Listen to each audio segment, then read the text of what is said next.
There we go. It's Mom's US test. Let's go. Estes, yes. But I can say Cambodia's pick is very strong. They have a lot of pressure in the early game for sure. And later on, Got a lot of burst damage coming from Soriano here. Meanwhile, Imam trying to stun it, and the stun connect. That's some follow-up here, but OP is able to escape, but the flicker comes in. That's the first blood for Soriano, and T is in the area, but he will not. T trying to find someone there, trying to use that I'm offended in the hand of T, but he hasn't level 4 yet. And there's gonna be a Lutu who's gonna get that first turtle objective here. First turtle secured on that Marcus pick. On the bottom side though, Imam with a better airstrike. Bye-bye. OP gets taken out, and we've talked about Dabadab goes in. He is 1v2 right now.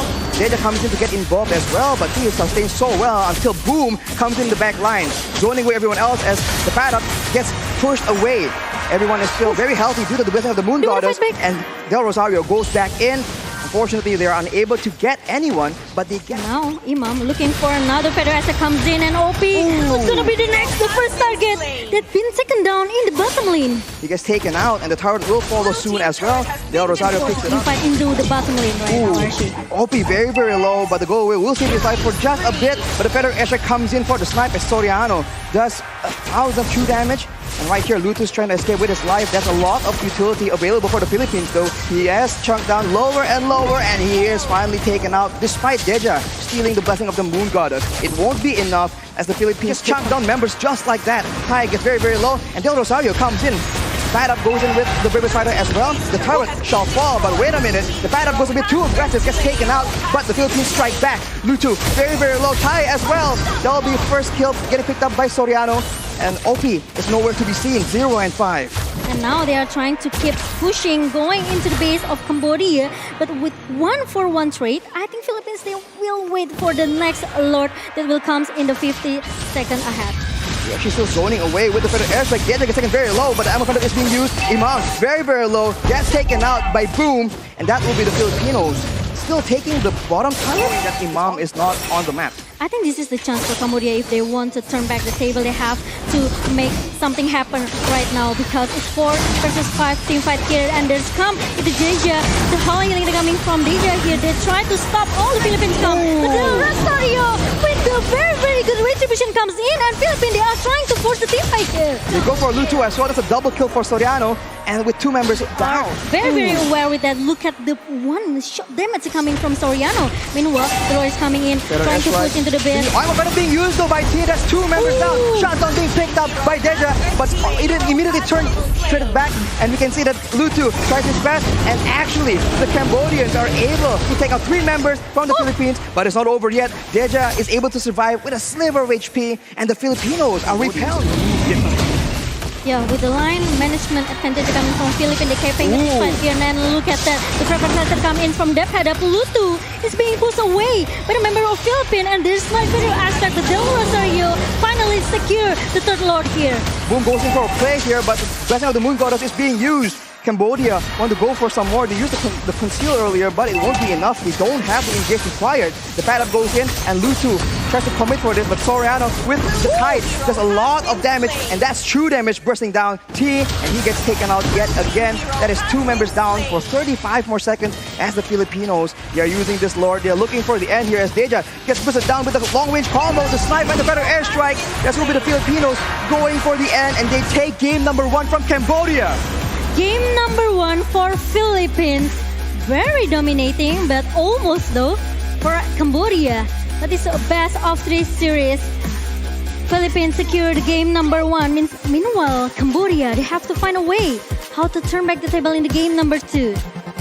It's difficult, man. You let the Filipinos secure the game number 2. But as we take a look for the itemization that we can see from both of the teams, with the 53k gold gap from Philippines, if you compare to Cambodia, it's just too much. It's very huge gap coming from Philippines here. Meanwhile, Imam, he secured that Clock of Destiny and also the Lightning Transient. We know the combination between these 2 teams, these 2 items, right? It can give you a really, really huge burst damage coming from the Spartia, and also the Paddock with the Del Rosario with the most defensive item. Well, having a solid front line is what allows Imam to actually do so much damage in the back line. As you can see earlier with the Divine Glaive as well, your magical defense just gets penetrated just like that. If you look at the damage dealt and damage taken, it really isn't too far off, per se, in the grand scheme of things, but the Philippines are able to get the right amount of damage at the right time onto the right targets because they have that range advantage. For Cambodia, a lot of that damage comes into Del Rosario as well as into the pad-up, and that is just not the way to go. All 4 titles here, all 4 categories being taken by the Philippines, and the match MVP, Momo-chan, is going to be Soriano on the Leslie. Yes, only one that just because of the good arm offender coming from T, right? It makes all the Philippines actually they have totally respect with the Ruby in the hand of T. But after that, with the 9 kills coming from Soriano, the domination coming from this Leslie, it makes all of the members from Cambodia melted down. The true damage. We saw that Boom was on pick for Cambodia. Every dive-in hero from Philippines can be melted down by the angry magic show effect coming from here. Meanwhile, Soriano trying to pull OP away here. Ooh, with the flicker that comes from OP. Here comes Del Rosario coming in. OP will be too low. He gets first blooded by Del Rosario. Opportunity. The time journey is popped in preemptively, but look in the backside.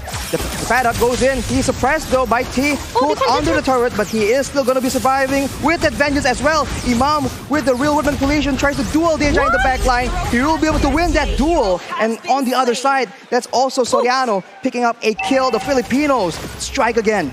It's too long. They are prone to getting poked down, and Del Rosario will scout because he is very, very tanky in the front line. And the Cambodians have no answer as the poke damage coming in from Imam will pressure them. Boom! Goes for the back line though, but the turtle will be taken by Lutu. But at what cost? Del Rosario goes in, and the time journey is popped as well. Boom will be pulled back with the reverse time, but Dap seems like he wants to go for something else. With the real manipulation, that is a lot of damage. Bottom lane for Philippines. Now Soriano can make the rotation, and look at that. There's another real manipulation comes in. Lutu trying to so hard to just going back, but Del Rosario with the tortoise poison, of course. He does not see the ambush coming in. They're shown as finally as well, but look at that. T will be the first in the front, trying to go with the Divine Judgment. He is suppressed, and the Petrify will ensure that he is not taken out actually. The shielding is just so strong right now. He's buying so much time. OP almost getting taken out, and the pad-up flexes his muscles, but he won't be able to get that kill. The Cambodians take him out, but on the other side, they spend so much time trying to get that kill. Need to find a way how to deal with the damage that coming from Philippines, the massive damage. OP. Ooh, that's a real manipulation being used by Imam, and the Filipinos will take out T, but at what cost? The pad-up just zoning everyone in the back line though. Boom is going solo in the back line. He is way too low. He gets pulled back by the reverse time, and Soriano will take him out as both teams, they don't do Philippines back. They still cannot win the counter here. Meanwhile, another Baxiasi of Unity comes from Rosario, and the Divine Judgment comes from T. It's too late for T. Meanwhile, Del Rosario is very, very tanky as the front laner for Problem is, who will get the Divine Judgment from T here? Meanwhile, it's gonna be a slow effect coming, and also another real world manipulation pops up from Imam, and there's gonna be a Lord being taken down. Oh, look at T though, he gets pulled back, and Soriano will be able to take him out. The Filipinos are looking for something. Imam gets chunked down, and Del Rosario goes in, but that is still a lot of damage traded back by OP on this Beatrix, and Dap just zoning everyone away with that sustain from the concentrated energy. It's very difficult to deal with, and the Filipinos will be able to get one more base. Dap trying to open all of the Del Rosario though, in the backside with the first poisons, doing a lot of damage here. He is suppressed and pulled to Divine Judgment, but Boom on the other hand gets taken out so low. The Petrify is used as well. It's a trade between Lutu and Del Rosario. Both jungles not there, but the Filipinos are able to take the middle base turret. Member of Cambodia. The main threat for the Philippines right now must be Boom on that Yuzong, diving in the back line, but now he is zoned away by Del Rosario alone, and look at the poke damage coming in from Imam. The real world manipulation is being used, but it's cancelled by the Black Dragon form, but the pad-up tries to actually punish that play. Divine Judgment is being used, and Soriano survives with a sliver of HP, you can't even see it, and the Filipinos, they're still in the fight though, as Boom tries his best. Divine, the fierce dive with the Petrify as well won't be enough, as the Filipinos are slowly but surely chugging down, and that will be the Filipinos marching like a boss into the grand finals. They have taken out Cambodia. 2-0 for Philippines against Cambodia in the lower bracket match. Clean sweep coming from Philippines. Meanwhile, Cambodia, they have to say goodbye today because there's no chance at all for Cambodia to turn back the table in the game number 2. The Filipinos are just so calculative, and this is their play style, and so far it's been working wonderfully, Momo-chan. Every time they just make sure that the backline is safe and they're able to just outpoke their opponents before eventually going in when the time is right. No team so far, I think, has been able to counter this that effectively, especially in the mid to late game. Now, Momo-chan, what exactly can you see? Because for both mid laners, I feel like there's a lot of damage already built up. I like the pick that coming from Cambodia. The last 2 picks from Cambodia it's strong. With this Yuzong pick, can go dive into the back line with the constant strike that actually he has, and also with the Radiant armor. But it's still not enough for Cambodia because they are just too late. With the Lilia pick, it has an early damage here with the burst damage coming from the Angry Gloom. But the problem is there's no aggressive rotation from Cambodia. So Philippines, they just did it. They just make the rotation. Actually, Soriano with the babies coming from Phil Luna with the damage deal 70k as a Digi. It was insane. If you look at the Digi's items, it's Enchanted Talisman and the Divine Glaive. It's what we've come to expect from this aggressive Digi. Villa Luna was on that Impure Rage as well. So that's a lot of damage, a lot of mana to just use it, to just keep poking in that early game. So the utility game is definitely there. But the match MVP will be Soriano from the Philippines on that Leslie. 6-0-6 and actually almost taken out in that final fight, barely surviving with an invisible amount of HP. Yeah, no that at all for Soriano. And we realized now this Leslie could be the prio pick for Soriano in the gold lane, right? So there's no Beatrix, there's no Irrital, there's no Melissa at all. Only Leslie in the hand of Soriano. And it could be a banning coming from Indonesia tomorrow just to respect this Leslie.